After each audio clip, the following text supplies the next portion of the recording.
Frequent flyer, flies, la la la la la. Frequent flyers back.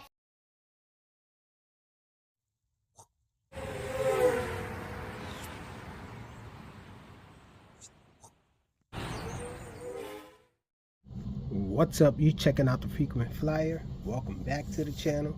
Smash the like button to show your support. If you're new to the channel, I'd like to extend a warm welcome. Back here with another video of this little guy here. This is called the X43, and you guys should be a little familiar with this little truck here. Those of you who have been watching the channel. For those of you who are new to the channel, I have a link in the description so you can check out the initial review of this guy that I have. And I also have a few shorts, other videos of little cars like this. I'll have some of those in description, the links. But we're revisiting this guy, unfortunately, with some bad news with this, some negative information I have to share with you guys about this. Check it out. So this thing does have a bearing on the wheels, so that's a positive, I know, but this wheel usually isn't free spinning like that, and so I had to do that. I had to get in here and open that up and remove this here. Let me show you guys. I had to remove this. So this I removed it from here because it was broken. So I don't know if you guys can see that small. Let me see if I can point with something. Right here you can see, is it going to focus? Let me see. Let me move this out the way. Right here, guys. Can I get it to focus? Let me see. It's not going to focus on something that small. Anyhow, this little piece right here has ripped off, and that came from driving this thing. When you come to an obstacle that stops it and you keep going with the throttle, you'll hear a horrible clicking sound, which sounds like gears breaking or something, and something actually was breaking. This little thing was breaking, and so it actually only happens in the front, it seems. And so this little thing broke on me. It happened to me before on a previous truck that I had. This is my second one. It's just a weak point on this thing. They should have metal parts in the drivetrain, but these soft plastics on the outer wheels are the weak spots. See, this one is perfectly intact, so you can see it now. Let me see if I can point to this little thing. Kind of hard to point when I have my finger there. It seems to show it a little better. So this little thing right here, the wheel kind of locks onto that, latches onto it, and then it allows the wheel to swivel when you're turning it with the servo or whatnot. But here, the housing that holds this little sprocket, I'm going to call it for the lack of a better word for it, I don't know what it is, but this little sprocket thing here, it's held in by this thing that broke off, and so that causes the wheel to not stay straight, and it stops it from moving freely and all. And so the only solution I found was to remove this thing altogether. So if this happens to you, I don't think they have any parts that you can buy to fix this. See, it came off now. That happens as well. If this little sprocket thing falls out and you can't find it, then you're doomed as far as this thing being four-wheel drive. And so I had to remove mine.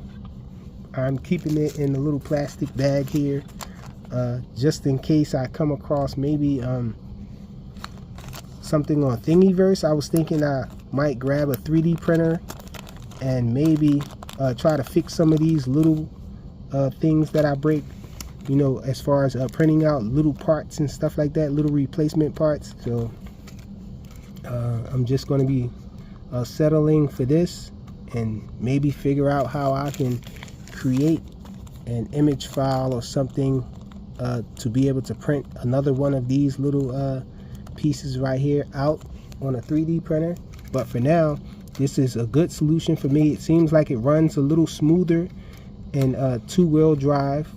Well, I should say rear wheel drive, because the rear wheels will be driving it. It still does limited climbing because you're getting all your power from the rear wheel. But if for things that you need the front wheels to pull itself up over it, it's not going to work well. So not as good a climber. This thing has been pretty popular, I guess, on my channel. It's been getting a lot of views, and people were asking how did I add this little thing. I'm gonna do a video, God willing, showing you guys how I installed this thing here. I'll have a link in the description on where you can get that little FPV box. It comes with the camera and this little attachment there for you to install on the Jeep or the car, whatever you're trying to FPV. And it comes with the little camera, so it can magnetically connect to the top of this thing. But my preference and my recommendation is this thing here, which is the SNT Niva Enano. And I was actually looking for this one when I found this X43. I think this is a much better deal. It's a better truck overall as well. It climbs better. I think this one maybe looks better. It might look a little more cool, but I think this one looks cool as well. This one has more lighting and all. It's basically the same drivetrain and all though, so you still have that weakness that this one has. This one hasn't broken on me yet. But same climbing, same speed. I think it does absolutely, well, I'm absolutely sure that this thing has a different programming board there, a different board on this one than this one. So they have slightly different features. Like this one has a brake and all. This one has a lot more features than this one does, guys.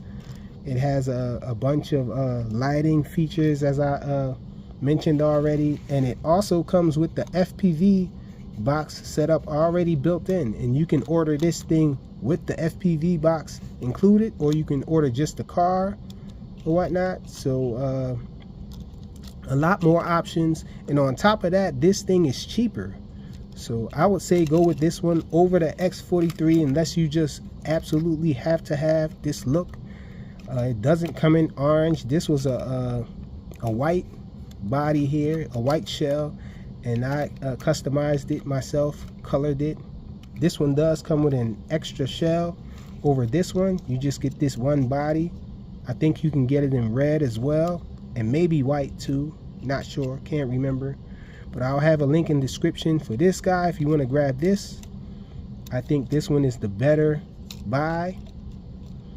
All the same features and more, with the added FPV function availability there. You can buy an FPV box later on and just buy the car right away, or you can purchase them together.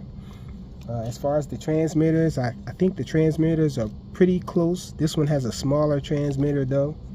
The X43 has a better transmitter in my opinion. It does have a screen and all. It has programmable models. You can save multiple models in the transmitter and all. So better transmitter. And yeah, I guess that's about it. This one, I think you get more bang for the buck. It's cheaper and just overall better. But this one is a really awesome truck. Hopefully the little gear doesn't break on this one, or the little sprocket thing might, the sprocket housing, I want to say.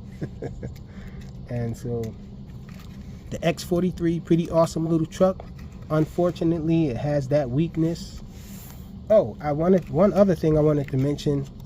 For some reason, this one turns, the X43 does turn better than this one. The turn is a little wider on this one, and for some reason I can't get it to, when I adjust it through the transmitter, the turn radius, the I guess you would call that the dual rate for the steering, it just doesn't go as tight as this one. So this one has tighter turning than this one.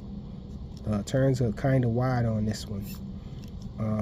I don't know why. It has to be something to do with the programming or whatnot, because the drivetrain is exactly the same. I mean, the parts are swappable, almost all of them, except for a few little parts up on the top of the frame of this driving thing here. I think it does pop off for me to show you that. Let me see if I can pop it off real quick. I'm gonna use a pin to try to pop the little. Okay, there it is. So check it out. This little thing comes loose. Then you can unplug it up here. Yeah, let me unplug it for you guys so you can see that. It has these little micro plugs. And so check it out. Both of them look like this. Same way. Only difference is maybe slight variations on this frame right here that's holding the drivetrain and the servo and everything, and the motor. So it just has a little, I think this is a 7mm motor right here. Is it 7? Yes, it's a little 7mm motor in there with a little micro, I think this is a micro loci, no, not micro loci, well, a little micro connector. Can't remember which Molex I think it's called, not sure, but anyhow, it has these two little connectors on there. The two connectors are different, so you won't confuse the two when you're plugging them back in. This one won't fit this one's socket or whatnot, and so it's nearly identical, same servo and everything. Really easy to take apart. If you can see inside there, this little black shell is the windows. This little black shell is the windows and all. That kind of slides out. You have a few screws to remove down in here to get inside to install this thing. I'll show you guys in another video, hopefully soon. There, I got it back on. The frame just snaps back down in there. So pretty awesome little truck. Again, I recommend this one, the X43. Little weakness on the front drivetrain. Thanks for watching.